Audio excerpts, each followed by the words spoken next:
اب اگر Pakistan people party یہ کہتی ہے کہ جی یہ کام غلط ہو گیا ہم سے، تو مطلب عجیب ہے کہ وہ ڈاکٹر غلط آپریشن کر لے، وہ کہتے جی سوری جی غلط آپریشن سے بندہ مر گیا جی، معذرت جی میرے سب وکیل صاحب کہیں جی وہ پوائنٹ میرا غلط ہو گیا تھا جی، یہ بندے کو پھانسی لگ گئی جی میرے غلطی کی وجہ سے، ڈرائیور کہے جی میری غلطی سے ایکسیڈنٹ ہو گیا جی، 100 بندہ 200 بندہ مر گیا جی۔ حضور آپ ملک قوم کی تقدیروں کے فیصلے کر رہے ہیں، اور یہ آپ کی عقل کا لیول ہے کہ جی آپ فیصلے کر لیتے ہیں، بعد میں کہتے ہیں یہ تو غلط ہو گیا جی، یہ نہیں ہونا چاہیے تھا، ہمیں یہ نہیں کرنا چاہیے تھا۔ تو آپ پھر کیسے کلیم کرتے ہیں کہ جی آپ کے پاس ملک چلانے کا تجربہ ہے، آپ عوام کا بھلائی کے لیے آپ کے پاس بہت سارے پروجیکٹس ہیں، جب اس طرح کے بلنڈرز کرنے کے بعد آپ کہتے ہیں کہ جی یہ نہیں کرنا چاہیے تھا، یہ غلطی ہو گئی ہم سے، یہ غلطی ہو گئی۔ آج کی جو تیسری جو خبر ہے وہ آپ کے ساتھ شیئر کرنا چاہتا ہوں، وہ بلاول بھٹو زرداری صاحب نے ایک مشورہ دیا ہے، اور وہ مشورہ یہ ہے کہ جی آصف زرداری اور نواز شریف کو ایسے فیصلے لینے چاہیے جس سے بلاول بھٹو زرداری اور مریم نواز شریف کو سیاست کرنا آسان ہو جائے۔ یہ مشورہ ہے۔ یہ مافیا کی ناظرین بڑی زبردست خوبی ہے کہ یہ ایک دوسرے کا بڑا خیال رکھتے ہیں۔ بلاول صاحب آپ کو یہ بیان دینا چاہیے تھا کہ آصف زرداری اور نواز شریف ایسے فیصلے کریں جس سے عوام کا جینا آسان ہو۔ آپ عوام کے جینے کو ایک سائڈ پہ رکھ رہے ہیں، آپ کہتے ہیں کہ جی بلاول کی سیاست اور مریم کی سیاست کرنے میں آسانی پیدا ہو، ایسے فیصلے لینے چاہیے۔ حضور آپ قوم کی نمائندگی کر رہے ہیں، آپ پارٹی کی نمائندگی کیسے کر سکتے ہیں؟ آپ کو خیال کرنا چاہیے، آپ کو یہ ایسا فیصلے کرنے چاہیے جس سے عوام کا جینا آسان ہو۔ یہ مہربانی کر کے یہ جو دھندا سیاست ہے اس سے تھوڑا سا پرہیز کریں، اور اپنی پارٹی کا آپ جو سٹینس ہے وہ دیں، اور اس پہ جو بیانیہ ہے، جو نظریہ ہے اس پہ کریں۔ آپ کو مریم نواز کی فکر کرنے کی ضرورت نہیں ہے کہ اس کی سیاست بھی آسان ہونی چاہیے، آپ اپنی سیاست کی آسانی کی بات کریں اور اپنے والد صاحب سے کریں۔ آپ کو نواز شریف سے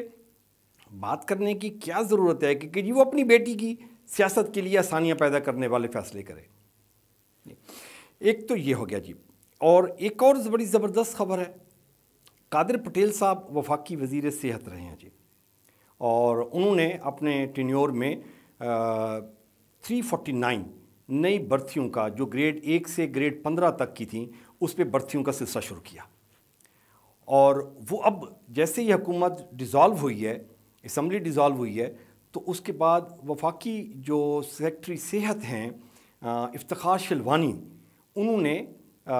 وہ سارا پروسیس جو 349 جو برتیاں ہو رہی تھیں وہ روک دیا ہے، اور بڑی زبردست سٹیٹمنٹ دی ہے۔ وہ کہتے ہیں کہ یہ جو سلسلہ تھا یہ کوئی بے قاعدگیاں نظر آئی ہیں ہمیں اس کی برتھیوں میں، بے قاعدگیاں، نوکریاں بیچی گئی ہیں، پیسے لیے گئے ہیں، پارٹی ورکرز کو اکاموڈیٹ کیا گیا ہے، دھندے کیے گئے ہیں، نوکریاں جو right person for right job کے لیے تھا وہ نہیں کیا گیا۔ تو اس وجہ سے یہ سارے کے سارے مسائل جو تھے وہ بے قاعدگیاں تھیں ان کی ہائرنگ میں، جس کی وجہ سے ہم نے یہ ہائرنگ ساری روک دی ہوئی ہے، اور اس کو سیاسی نظر سے نہ دیکھا جائے، اس فیصلے کو سیاسی نہ سمجھا جائے۔ حضور کیا کریں، میں تو قادر پٹیل صاحب سیاسی ہیں، برتیاں سیاسی ہیں، نوکریاں بیچی گئیں وہ سیاسی ہیں، تو ہم اس کو سیاست کی نظر سے کیسے نہ دیکھیں۔ یہ ایک تو یہ ہو گیا جی، اور ایک بڑا زبردست پیٹرول بم دوبارہ گرا دیا گیا ہے، اور جسٹیفیکیشن کیا ہے؟ جسٹیفیکیشن یہی ہے کہ جی حکومت کے پاس پیسہ نہیں ہے، IMF کو پیسہ دینا ہے، انکم بڑھانی ہے، تو ہمارے پاس تو وہ نہیں ہے چیزیں۔ تو حضور آپ انکم بڑھانے کے لیے تو یہ سارے کام کر رہے ہیں، 14 اگست پہ جو سرکاری عمارت پہ پورے پاکستان میں جو چراغاں کیا گیا ہے وہ اربوں روپے کی اماؤنٹ تھی۔ ناظرین کرام، آپ نے کوئی ایسا گھر دیکھا ہے جو قرضے میں ڈوبا ہوا ہو، بھیک مانگ کے گزارا کر رہا ہو، اور گھر کے اوپر چراغاں کر رہا ہو۔ یہ ملک پاکستان ہمارا جو گھر ہے، اس کے جو سربراہان ہیں وہ یہ فیصلے کر رہے ہیں، بھیک مانگ رہے ہیں اور اربوں روپے کی لائٹنگ کر دی، چراغاں کر دیا کہ جی ہم آزاد قوم ہیں، گاڑیاں منگوا رہے ہیں، پیٹرول فری دے رہے ہیں۔ اور المیہ یہ ہے کہ جی جن کو پیٹرول فری ملتا ہے اور ان لمیٹڈ فری ملتا ہے، وہ پیٹرول کی پرائسز طے کر رہے ہوتے ہیں۔ غریب آدمی کا سوچیں حضور، آپ کو تو مسئلہ نہیں ہوتا، آپ کی تو 3,000 4,000 سی سی گاڑیاں ہوتی ہیں، آپ کو ان لمیٹڈ پیٹرول مل جاتے ہیں، آپ کو کیا پرابلم ہے کہ یہ 30-40 ہزار روپے ماہانہ تنخواہ والا جب وہ 2 لیٹر پیٹرول ڈلواتا ہے تو اس پہ کیا بیتتی ہے؟